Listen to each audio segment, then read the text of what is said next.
Hello, everybody, and welcome back to the Sweet Talkin' Ponies podcast, your favorite podcast for everything My Little Pony. My name is Casey, also known as Charm in the My Little Pony spaces. My pronouns are he, him, and she, her, and today I'm joined by DLP, who uses any pronouns. Hello, everybody, and welcome to the Sweet Talkin' Ponies podcast. Today I am back with DLP. Say hello. Hi, how's it going, pony people? Awesome. So I hope you've been good since the last recording that we were on together. I have been. I've been going through a lot. I think since that last recording. Yeah, you and me both. So. But we're excited to be back. Last time I totally forgot to do a pony set of the month because we were so distracted by Generation 6 news that I just completely forgot to do it. Oops. So, today I'm coming back with a really good set, in my opinion, like iconic. It's the 1984 Earth Ponies. So that includes Bowtie, who's blue with pink hair and bows for her cutie mark. Seashell, who's one of the ponies in the sitting pose. She's purple with green hair and seashells. We got the ever-famous Applejack, always iconic to me. She's orange with apple cutie marks and yellow hair. And then Bubbles, who is yellow with blue hair and like cute little bubble cutie marks. I think this is probably my favorite set. I think I have all these ponies in my collection. I have all these G1 ponies. But my favorites, besides Applejack, I really do love the Bubbles and Seashell because they're the sitting ponies, and I usually display them together. So it's fun. Yeah, I love that sitting pose. It wasn't really used that often, aside from these ponies and, like, the Greek Easter ponies. As far as I know, those are the only ponies that use this pose. And I believe that was because Hasbro wanted to push, like, pony wear, and these poses are harder to fit into pony wear, so they just stopped making these poses. Which is a shame, because they're really cute poses. Yeah.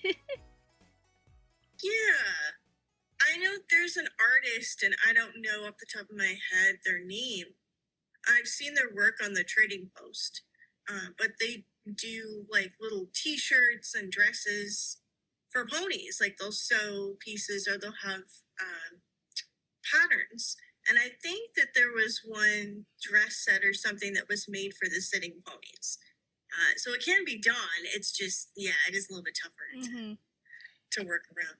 Yeah, and I know as someone who has sewn like homemade pony wear for my ponies, a lot of times I have to adjust it specifically for the specific poses because all of them are slightly different. So like different clothes fit differently on different ponies. So I do think it's possible. It's just it would have to be very, very specific for the sitting poses.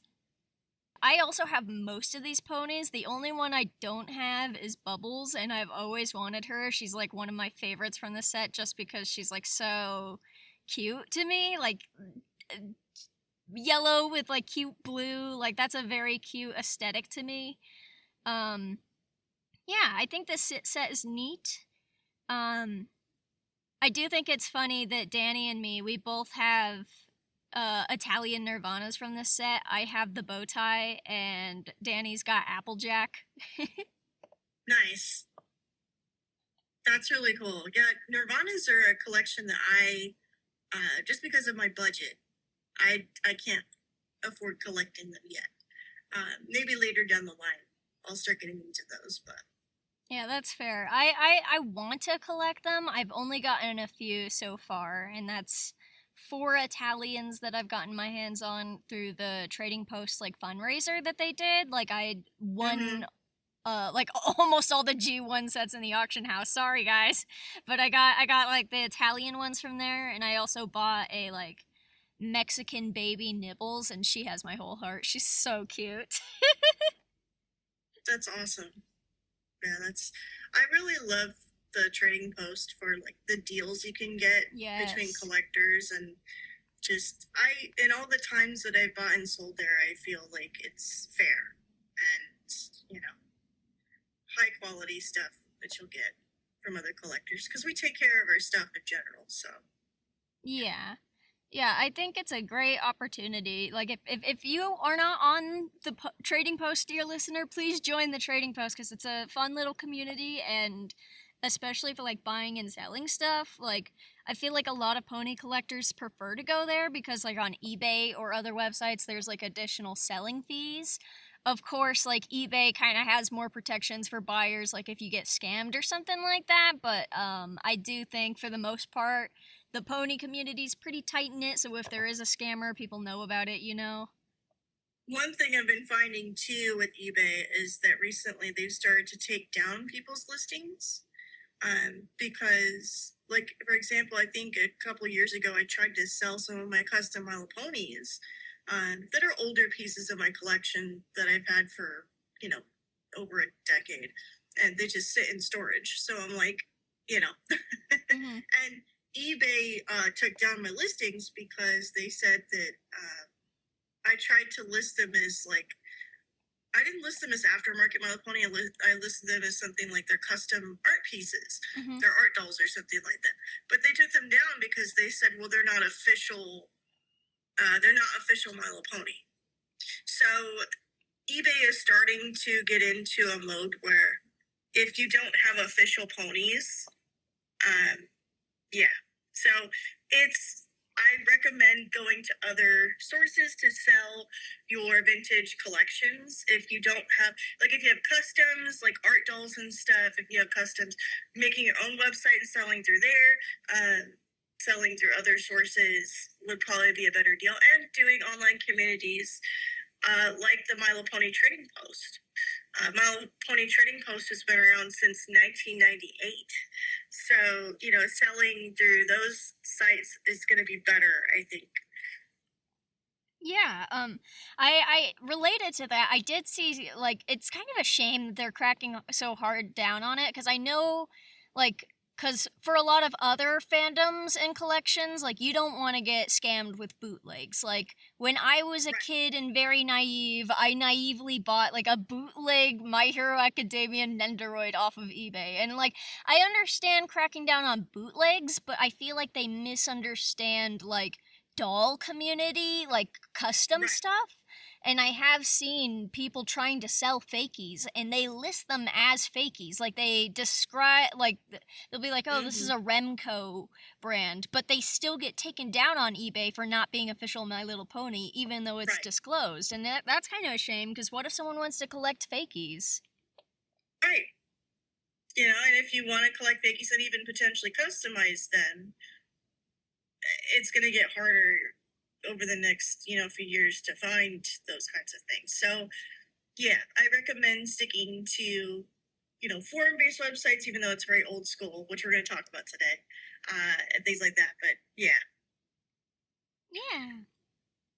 So I guess we can use that to dive into the episode topic. My Little Ponies, today we are talking about pony website preservation, which is kind of a big, broad topic, but we're going to be starting off by talking about the history of My Little Pony websites on the internet as a whole.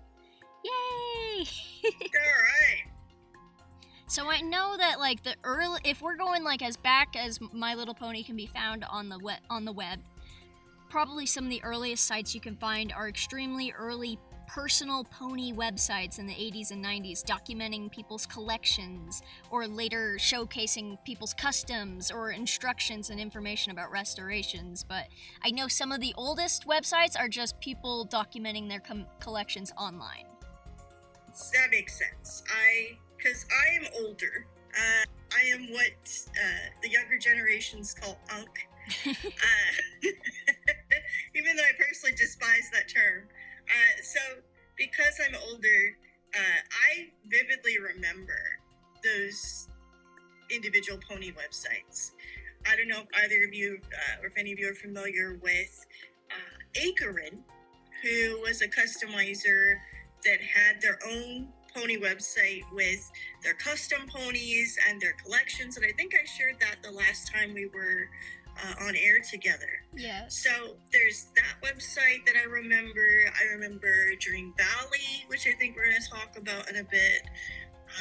So yeah, there were a lot of personal sites that people put together way before there were forum message boards. There were individual websites that people had, and that was how you, in essence, had like a pony encyclopedia, right? Was through the internet, was in that way.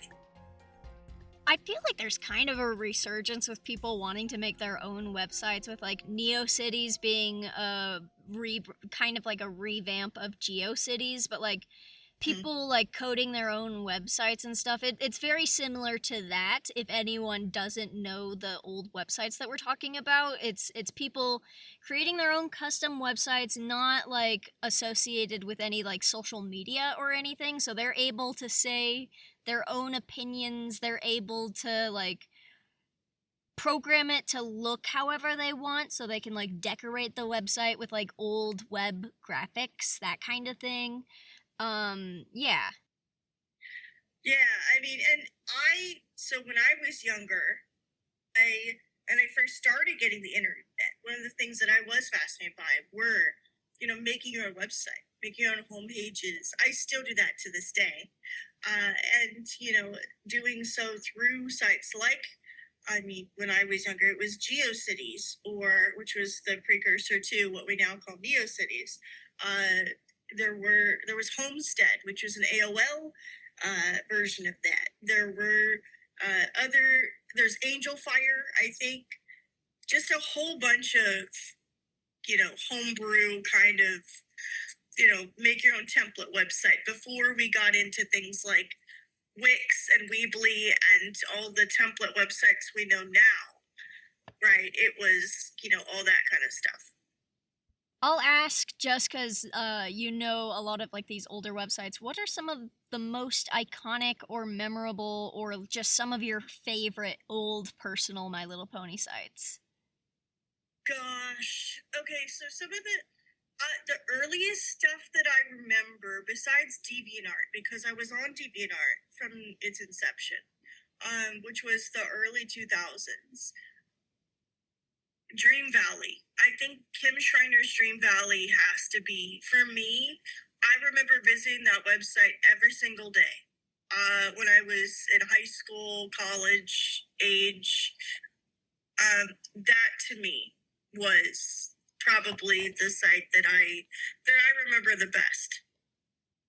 Personal pony websites, they were like some of the earliest pony sites on the internet, and I know that after that, like our next precursor for like what ponies would become on the internet would be early forums. And I'm thinking specifically about My Little Pony Arena, My Little Pony Trading Posts, where collectors and fans, they would come together on like personalized forums where people could discuss collections. On the My Little Pony Arena, people discovered by posting their own personal pony photos that like, hey, different variations from different countries have like different eye colors or different hair colors. So people coined the term nirvanas and started documenting like information. They started documenting the new releases, discussing everything My Little Pony, and I feel like they were really building up a well of information for people. Yeah, and I vividly remember I got into My Little Pony Arena at the same time that I was on DeviantArt. And so at that time, I was getting started into customizing. And if you want to listen to a previous episode of the Sweet Talkin' Ponies podcast, I get interviewed and talk about more about this stuff in detail. But so when I started getting into customizing, I was also collecting ponies and revisiting my childhood pony collection when I was starting out in college. And one of the websites, that I visited frequently and was a part of was the My Little Pony Arena. Before I got into the Trading Post, actually, I was in the My Little Pony Arena.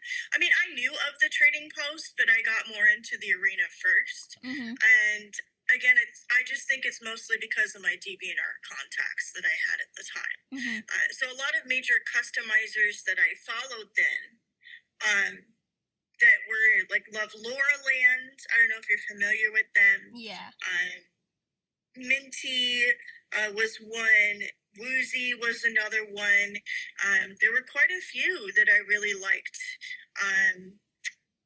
K Cherry, I think, was another one. There were so many. No Division, who unfortunately is no longer with us. So those pony people, I remember. And I followed them to DeviantArt and also found them on the arena. And so that's where I shared my work. Yeah, I do think there is a lot of crossover with people posting on personal pony forums and also on social medias like DeviantArt, which back then DeviantArt was like a lot different than it is today. Like it's kind of there's interesting video essays on that if you want to go check those out, but like it's kind of divulged into like AI nonsense now, but back then that's a whole other topic for another podcast. Yeah. Back then, like a lot of people on DeviantArt would share like their custom photos, stuff like that. And I know that like when I've tried, because like I've recently been buying a lot more customs, and there's been some where like I don't know who the artist is, but thanks to like DeviantArt and My Little Pony Arena, I've been able to narrow down who I think it is based on their art style and stuff. But like people would like document their artwork basically, and these forums gave people a place to connect with those artists and also like find artists if they're looking for pony information.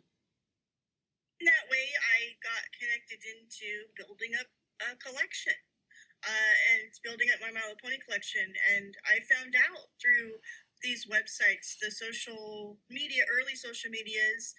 I think I was on Facebook and MySpace, but I didn't really do pony stuff on those sites.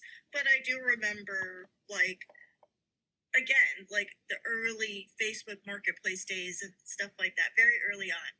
So all that is still going. But yeah, I mean, I remember, like, that's how I got all the information about the ponies that I was collecting and customizing was through those sites. And then later on in the mid-2000s, early to mid-2000s, it was Strawberry Reef. Yes. They kind of took off from Dream Valley, and then they built, their website was mostly focused on G3 initially, and then they changed it over to like all the generations.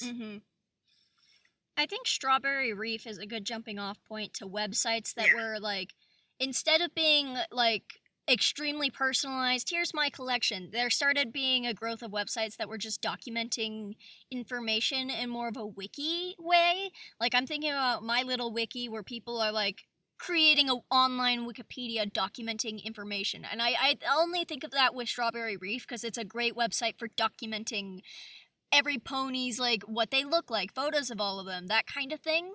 And when I say that, I'm thinking of wikis and not wikias, because now people have like Fandom Wikia, which is like a website riddled with ads where just anyone can edit it and add their own headcanons or whatever, and it's not very factual. I think old school internet wikis they tended to focus a lot more on like official information, and they tended to be like better organized, less ad hungry, I would say. Yeah,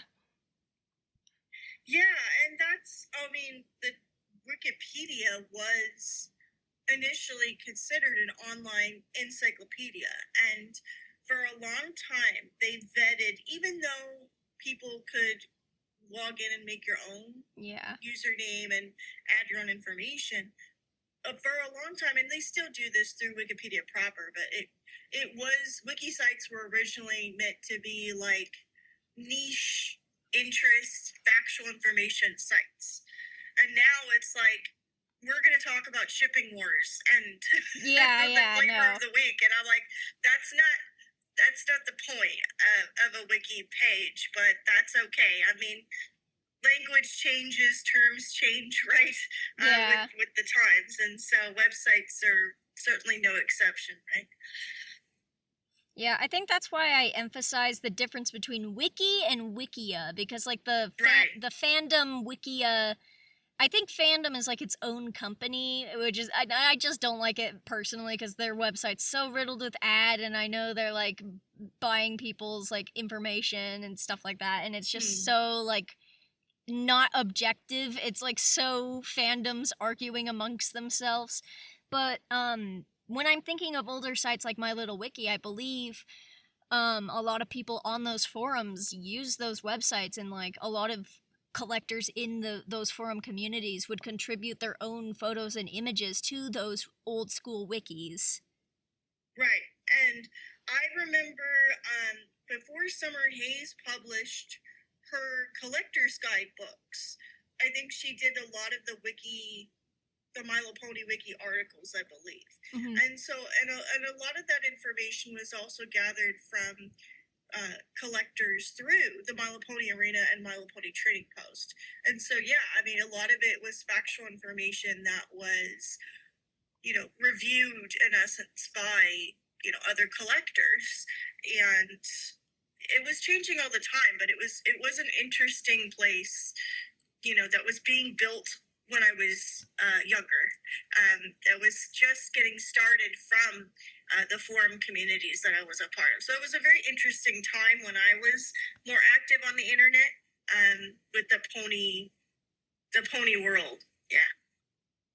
And I'm sure more forums too. There were probably what are called BB websites, which are, the IRC, the original message boards. So probably way before there were true forums, there were probably message boards, which I was too young to be a part of those, but I know maybe there's even older pony fans out there that maybe are familiar with those kinds of things. And we'll talk more about like old sites slowly disappearing later, but I feel like more people know about the later forums than those extremely early sites, just because they're more prevalent now. Like they haven't fully disappeared. Like I started getting more involved in the pony community in the early 2000s, really. So when G3 was getting started is when I really started getting involved. And that's, I mean, honestly, I didn't get my first computer at home, much less using it in the workplace, until 1998. So, and I was a teenager then, to give you a sense of my age. Gotcha. So like I said earlier, I truly am unk. But before that time, I don't know. So again, like the message board stuff that was before the forum websites and before the IRCs, that was like way before my time. That was probably a decade out before my time. And I know it probably existed. I know it probably did. Do I know the names of all that stuff? No. Yeah. But I do know that usually through those sites is how forums get built, is through communication with those back channels with IRCs. Yeah. Yeah. Yeah, and I also just feel like this is just something that sprung into my mind. Along with, like, people contributing that information to, like, Wikipedias and stuff like that, I feel like a lot of the reason why we even had that information was because collectors were talking to each other on those forums. Like, we wouldn't have any of the knowledge that we have about, like, restoration or old pony releases if people hadn't been documenting their experiences on the early internet. Because, like, people tried different things to clean or restore their ponies or customize their ponies. And some of that stuff worked, some of it failed, and they documented it. So now we have, like, a stronger idea of how to restore this issue with a pony or that issue with a pony. And I feel like that, and also people documenting information about releases, talking about, like, oh, I got this pony from this place, and this is the packaging, this is the information I have about it. It's because people were doing that we know so much about old pony stuff today.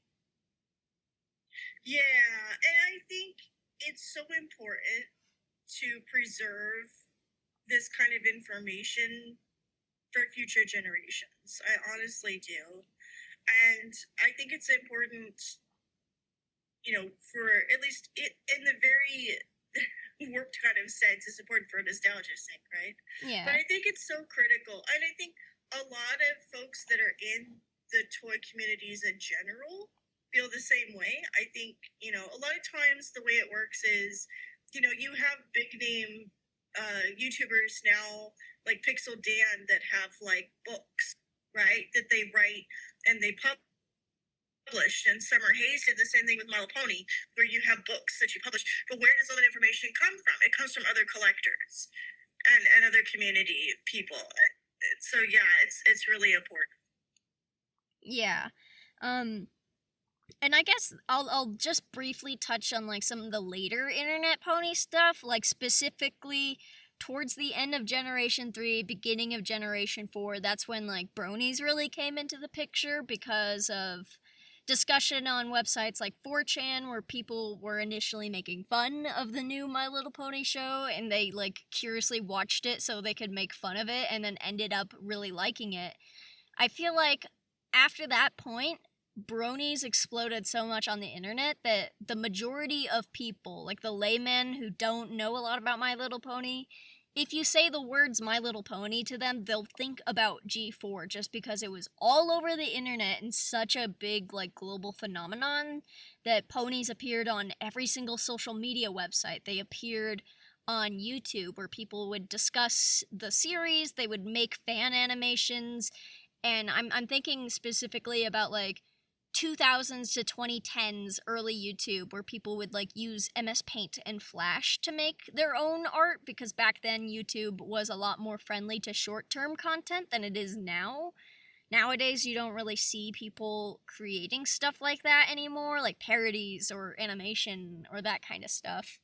Yeah, like Newgrounds or like the Doll Divine. I remember Doll Divine was big when I was doing My Little Pony stuff, even on the website, like to make your avatars for your pony sonas, now it's called. Yeah. But your avatars for your My Little Pony websites. Yeah, like you used to do, like we used to do all kinds of that kind of stuff, like the doll makers and the Flash makers came later. And so yeah, I remember that too. Like that era.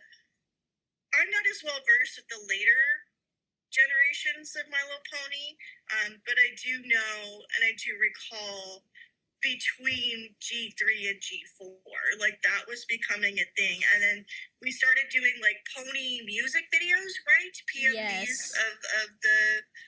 of Friendship is Magic. I remember that was pretty popular for a while, at least in the first couple of seasons.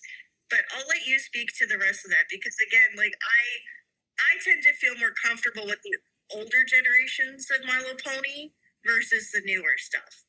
Yeah.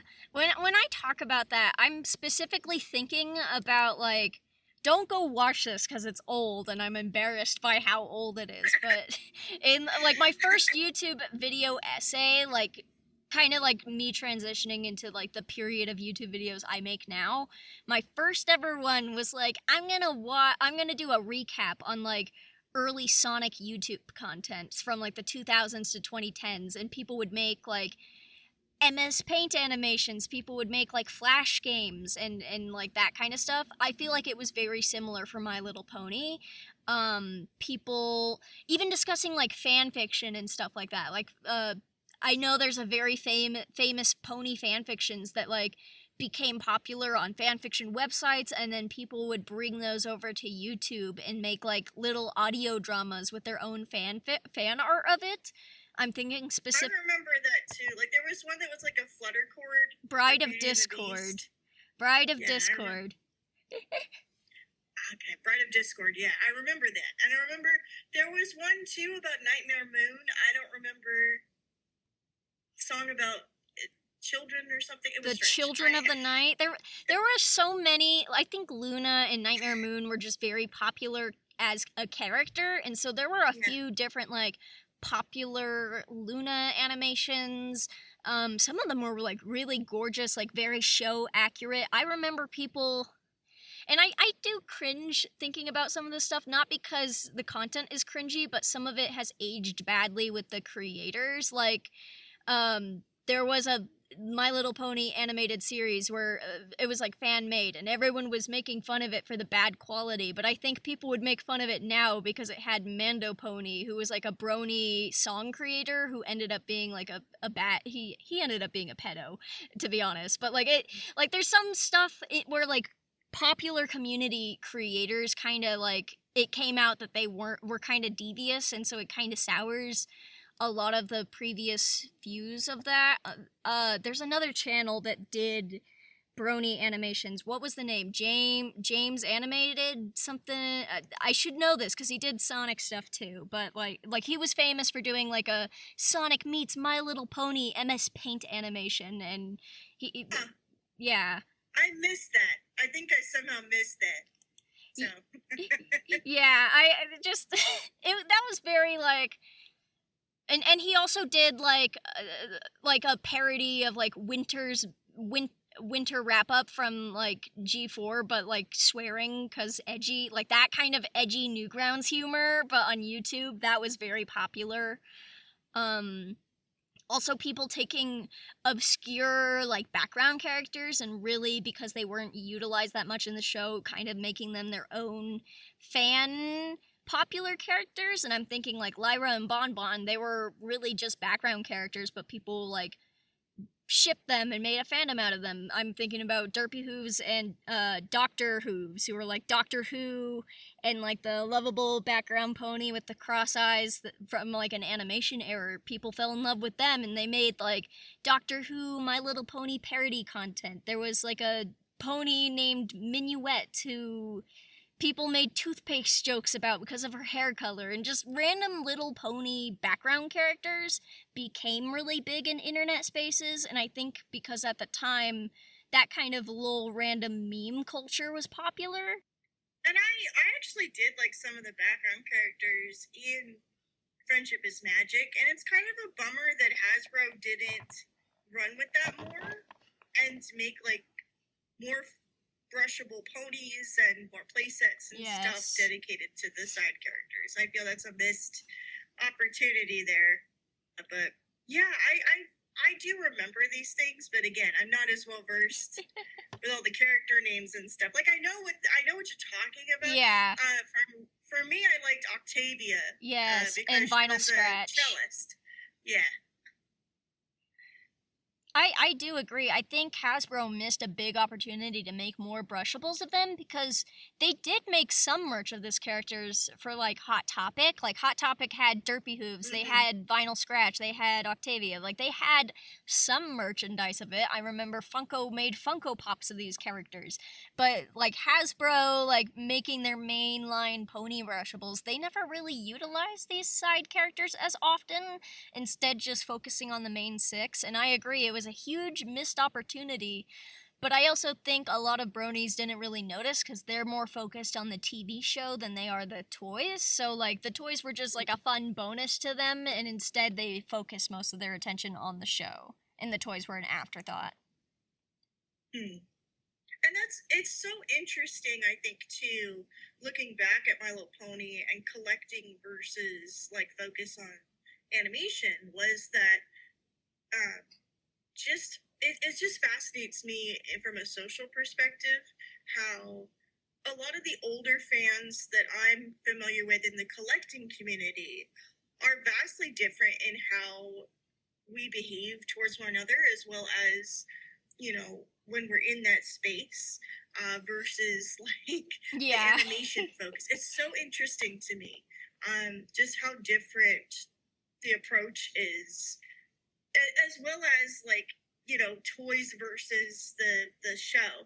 I know growing up, like G1 and G3, at least for me, I do know G2 existed in between, but I didn't really get a whole lot of G2 exposure in the US. There was Friendship Gardens. I think that was the PC game. Yeah. I remember that. I don't remember any G2 ponies on the shelves as a kid. I remember G1 and then a big gap of time and then G3. But yeah, it's just such a different community situation, I think, overall. It's so interesting to me.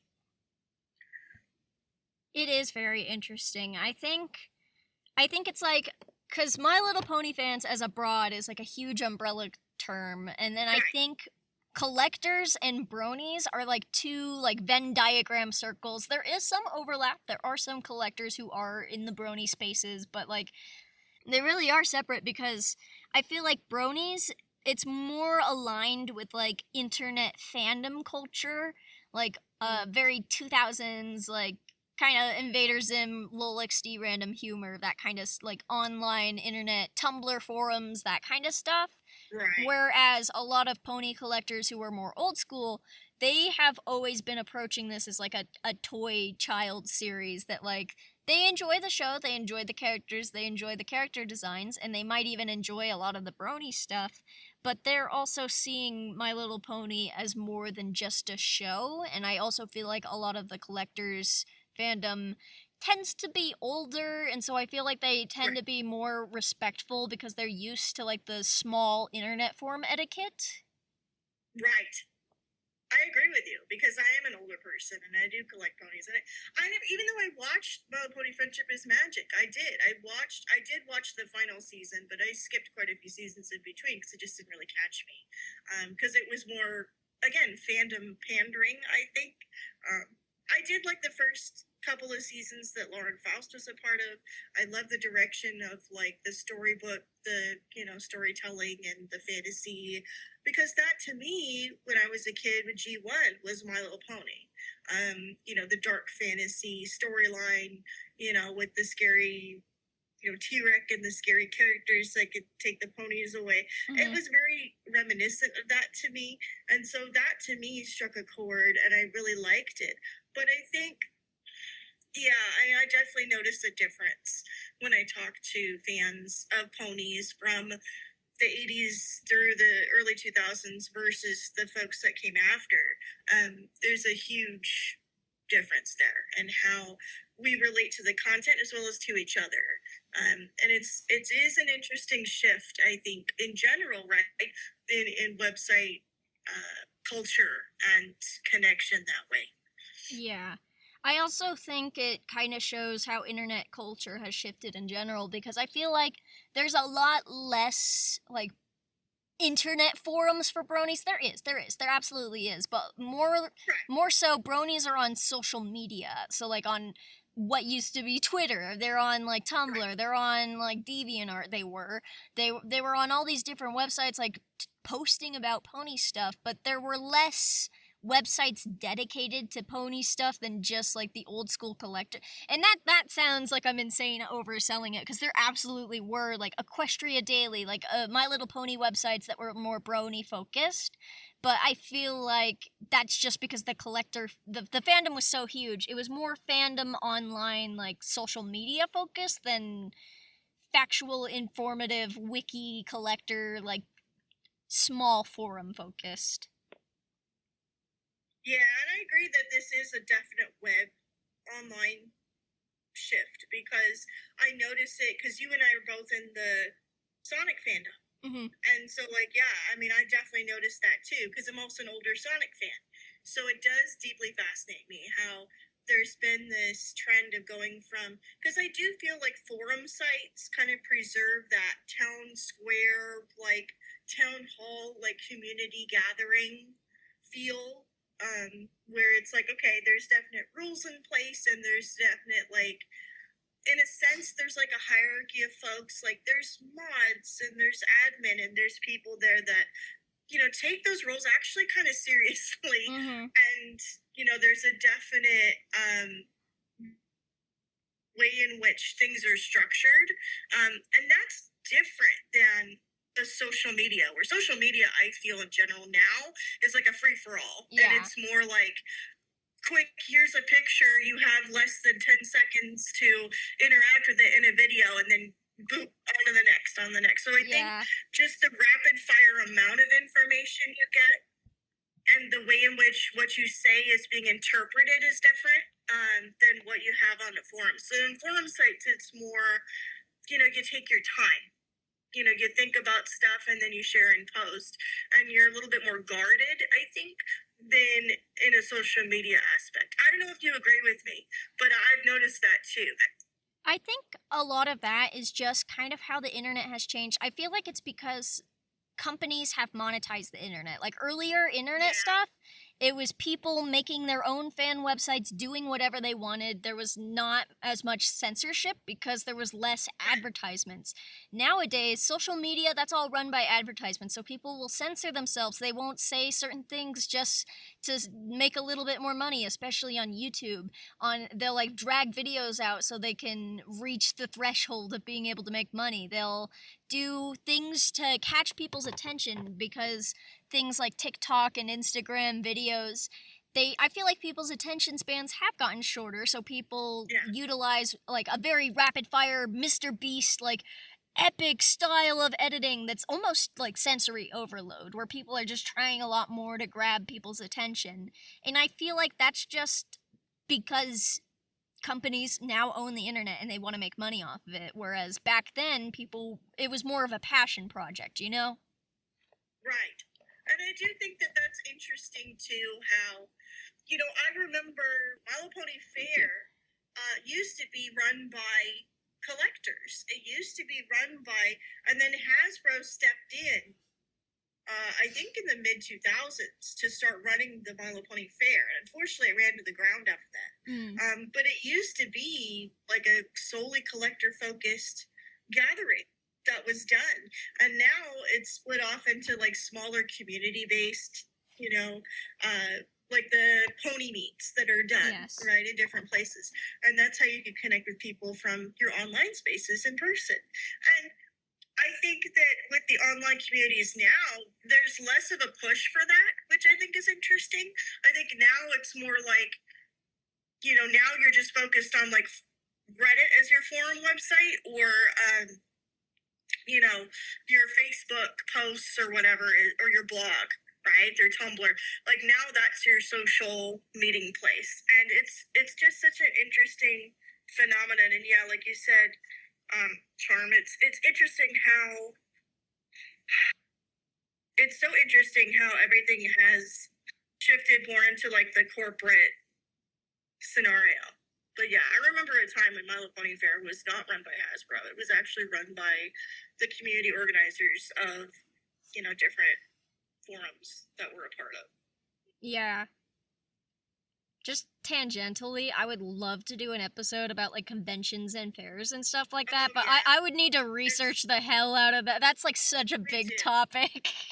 Yeah, that really is. It's so cool. I love conventions. I love going to conventions when I can. I've actually been a part of. I've been running I haven't run a convention, but I've been behind the scenes. I worked at WonderCon. So I've done, these kinds of things behind the scenes now, as well as like going as a guest, and it's so interesting. It is absolutely fascinating. That's a whole other topic for a whole other day. Yeah. But it is interesting how, it also dovetails into like the online spaces too, where like, yeah, that's how a lot of fandom people meet each other, is through online spaces, but then you meet each other through, conventions as well, and you continue that connection in person, and it's so interesting. But My Little Pony online spaces, for a while they kind of mirrored that. They kind of mirrored the convention space, right? So you had like an artist space, you had like the vendors that would sell like your vintage toys, and then you'd have like, just a space to hang out and chat and catch up and, share your stuff. But now it's changed totally with social media.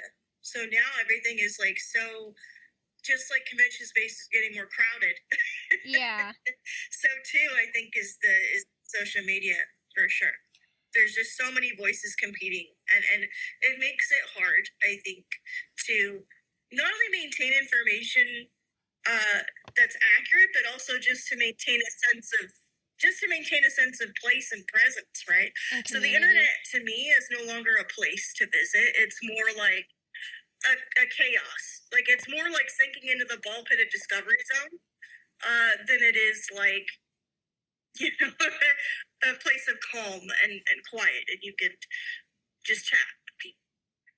I do think like part of that might just be because a lot of forums they tend to be a lot smaller in scope, or at least the Mhm. active users tend to be a lot smaller in scope. Like my little pony trading post, I could probably name the most active users on there because they're actively discussing and they've been on there for years, like talking about stuff.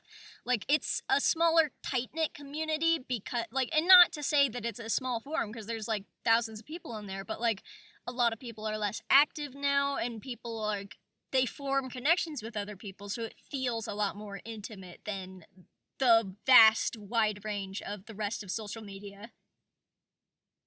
Yeah, I do agree with you. I think that there is such a difference.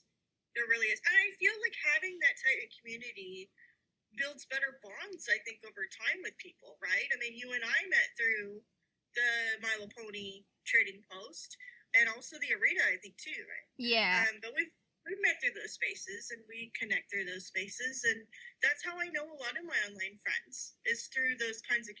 And of course, now it's all shifted over to Discord. Mm-hmm. But I don't think Discord is the same. Discord to me feels more like IRC. It's like Internet chat relay rooms. chat. For those of you that are like, what's that? It's like a chat. It's like instant chat, instant messaging. So you can still preserve it, but it goes fast. And then it's more like Skype plus IRC to me is Discord. And so will it ever fully replace the forum sites? No, I don't think so. I mean, you can have like groups and stuff like that are even smaller through Discord than on a forum. But again, I don't feel it's going to have the same lasting impact that those individual websites had and that those forum websites had. Yeah, I also feel like just Discord is just a completely different culture because, like, mind you, on Discord, I'm never in massive servers with more than like 50 people. Like, there are some servers where there's like thousands of people, but I feel like then a lot of stuff tends to get like, and maybe this is going off as a stereotype of like the Discord mod who's a little too ban heavy and they're very like kind of controlling over, oh, you have to say this in this specific you posted a meme in general. Like I feel like on forums they are still organized, but like it's a lot. Discord is more like a Skype chat room, and so it feels a lot more casual, and that makes it feel like kind of hostile because people are able to like argue discourse stuff a lot easier. I feel like on Discord, and you can have smaller servers. Like most of the servers I'm in are like 10 people or under, and I have been in pony groups on there, but I always leave the pony groups because they're so drama filled on Discord specifically. Yeah, that is potentially another podcast episode. Yeah, no. I personally, I've left a lot of servers over the past few years. I've really narrowed it down to just a few, like where I definitely know the people, or I've met them in person, where it's like, yeah, or I've connected with them enough to where I know, like that's going to be at a minimum. Honestly, yeah, I really do. I really do wish there were more forum websites. And I know that NeoCities is picking up a lot of the old internet stuff, and it is possible that we may start building more, forum websites again to, get away from, the Matrix for a while. Through another Matrix of road making. But I do feel like, yeah, I shy away from a lot of Discord stuff too. I do. I shy away from a lot of Discord stuff too. My servers that I'm in, yeah, they're no more than 100 people, I think. I was in a couple gaming servers because on Twitch they always advertise, go to our Discord. Oh yeah. I hate that. There's a couple of servers now that I left a lot of them. I'm only on a couple of them that I've dedicated. Like the folks that run the Twitch streams, they're decent human beings and they're good to talk to and stuff, and they're always kind to me. So I'll stay with those. But it's more like Skype with chat. Like it's less. It's more like texting. It's like texting instead of like putting thought into every post that you make. Right.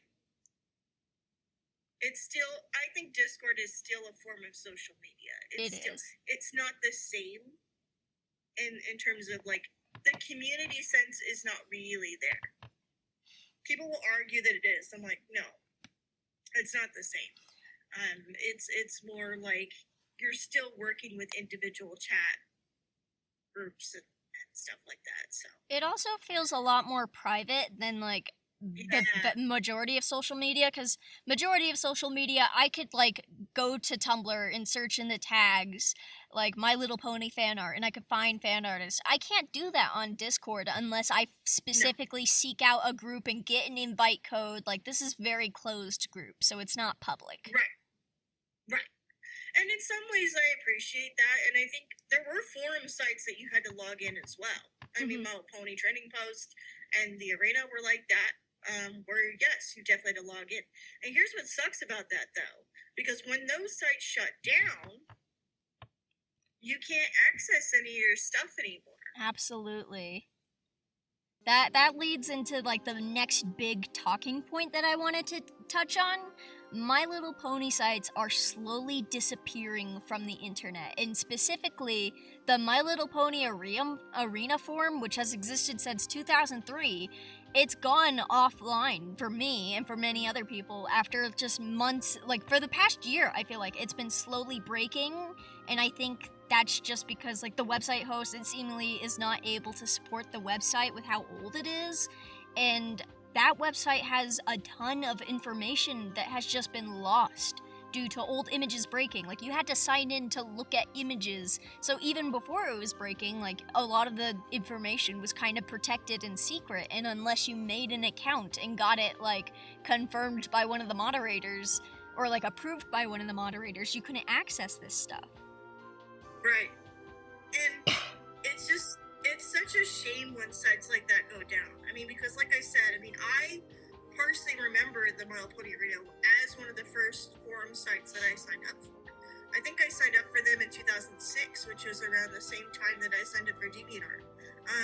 And so for me, in my online internet history, that's a big part of it, was the My Little Pony Arena. And that's how I made a lot of my pony friends and connections, was through that website. And also, I got all kinds of information about, the different ponies and what they look like, and, custom collections, and talking to other artists and stuff.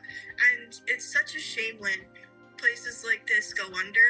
And I understand too, like, the rising costs of, everything, leading to dumpster fire in the US. But, I also feel like it's just such a bummer when we lose archival sites, because really technically a forum is in essence an archive. It's not like Discord, because Discord is owned by a company, right? This forum website was owned by a person, and that person unfortunately can no longer, for whatever reason, afford to keep the servers running. And that's such a bummer, because it's, you're losing decades of information at that point. Yeah.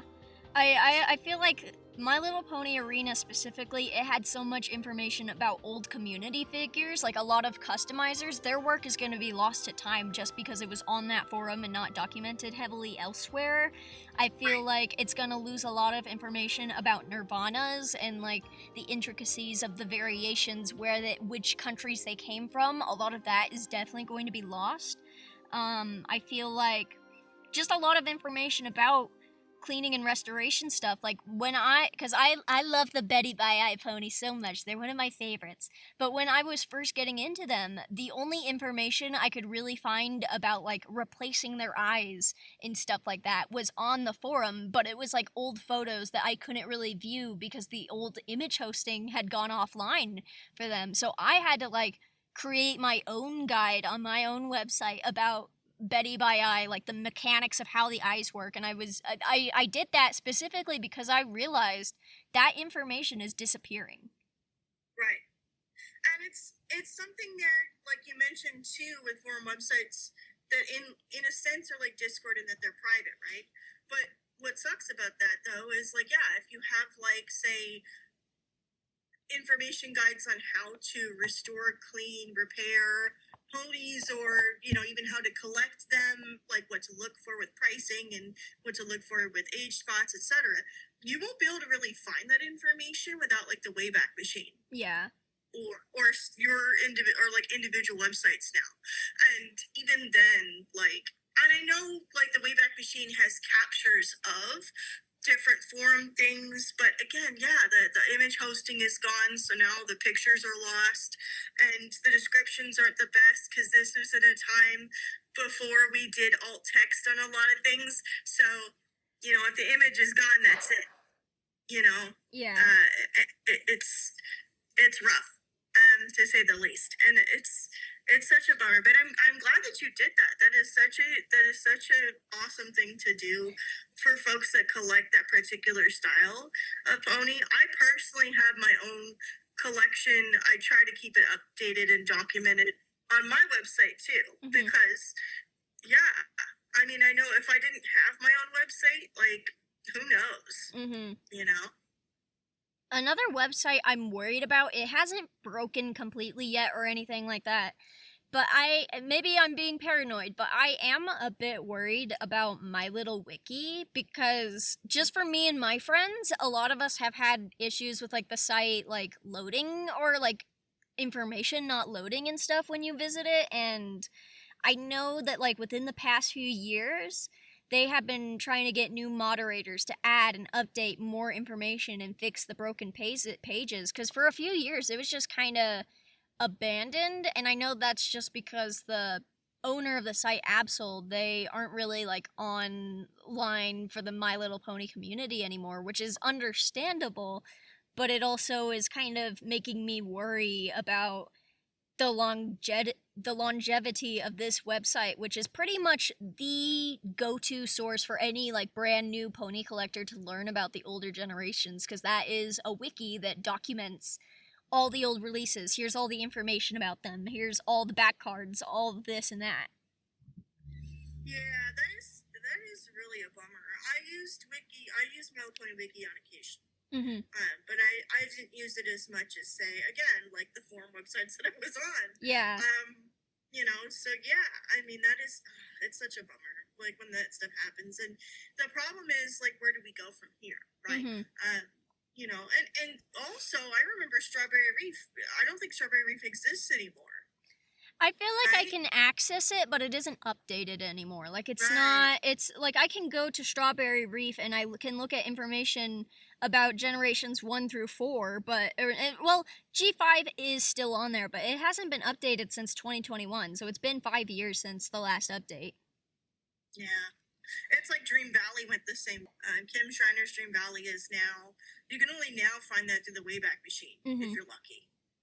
You know, and that website, independently run by that person.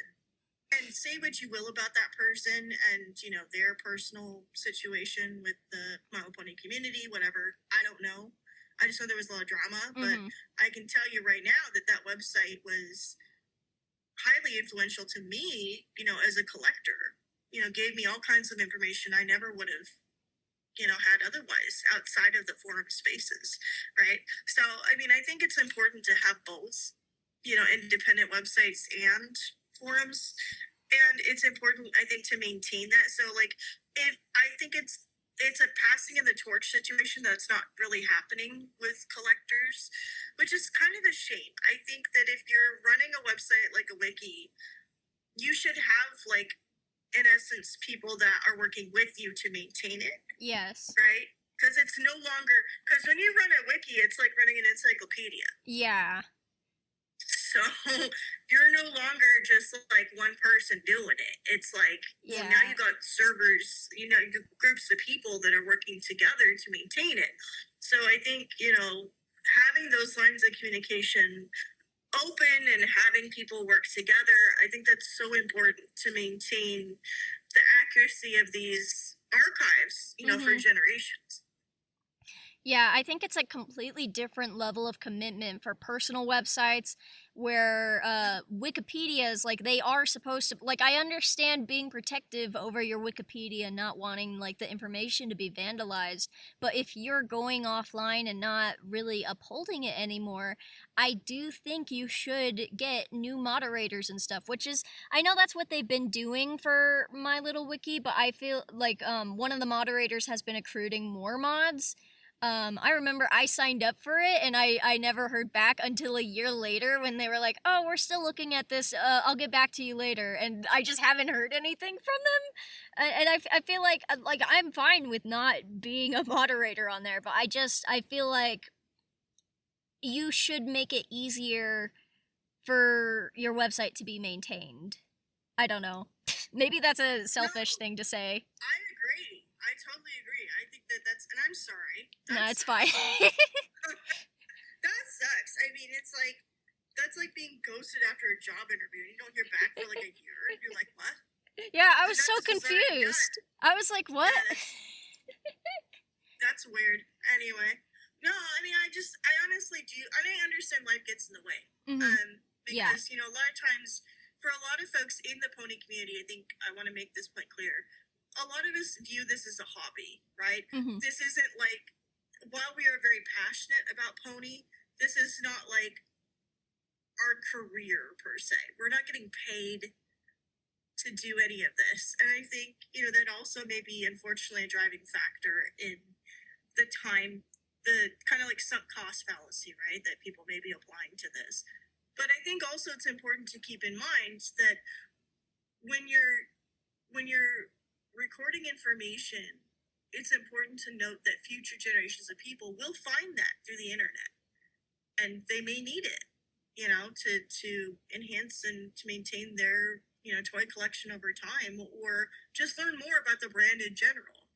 And I think having these kinds of fandom resources, I honestly think it's so important to maintain that, you know, from a group and individual perspective. And then it's just such a bummer to me, you know, when these things start shutting down.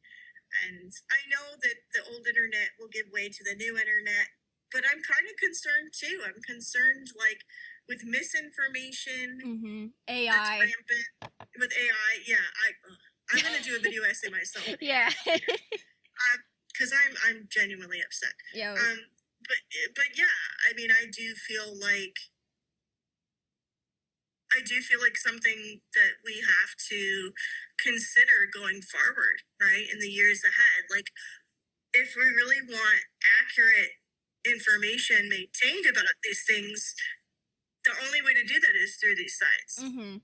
Yeah, because you can't do that on like a social media which isn't like documenting stuff. You can't do that on like a company owned wikia that has like the company's best interest in mind, and so, or like you can't do it on a website where like just anyone can edit and add their own fandom opinions. But at the same time, it needs to be like open for people to like fact check it, you know. It's like a balance. And all like, I know it's painful to bring up. I've ranted so many times about this, but like Google gives you misinformation when you search stuff now with its AI overview. Like I've searched stuff about like pony stuff, and then it gives me blatant misinformation in the AI overview about like, oh, that's an example of regrind. You can fix this by putting acne cream on it. Like don't listen to Google AI. I feel like the only way we can maintain new information is we have to do it ourselves, which I guess will lead into like the final big section of this podcast. What can be done to reverse the loss of information? I think one thing I noted throughout today, I mentioned Summer Hayes and her work with the books, the G1 through the G3 collector's inventory.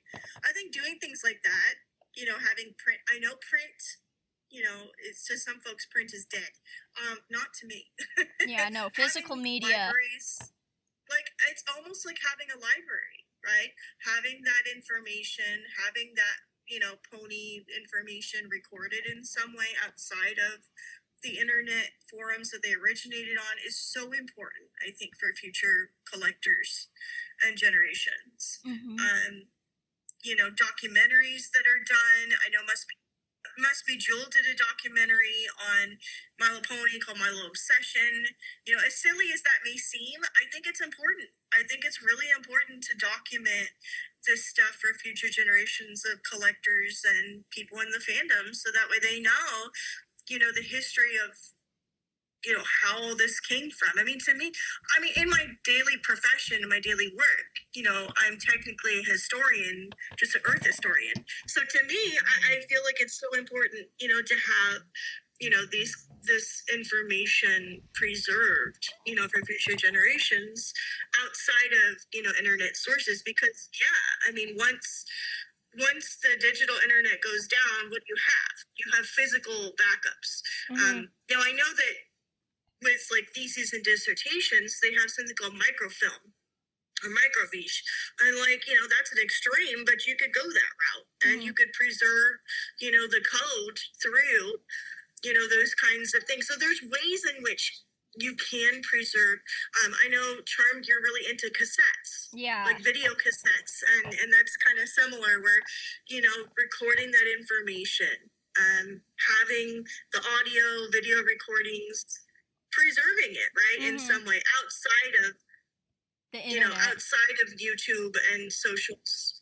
It's so important for us, and I think one thing that we need to keep in mind is it's more than just an individual effort. It's a community effort, right? So yeah, I feel that way with physical media, with like even with like books, games, movies, that kind of thing. If you own it, then it can't be lost to the internet because a company took away a subscription or because the website went down. If you make physical backups of things, it helps with preserving them. And I think that's going to be important. And I know that there's a couple of pony YouTubers, that made some books recently on collections, but I know that people that are in the community have been reading these things, and they've been noticing, hey, there's no fact checking here. There's no errors. There's a bunch of errors. There's stuff. So it's a different situation, I think, now, because like you mentioned earlier, like there's all kinds of misinformation out there. And I think this is where I think more than ever, having the community presence that we do, especially as we get older, I think it's important to say, hey, older generations, this is what, we have created. This is the foundation of what you have now.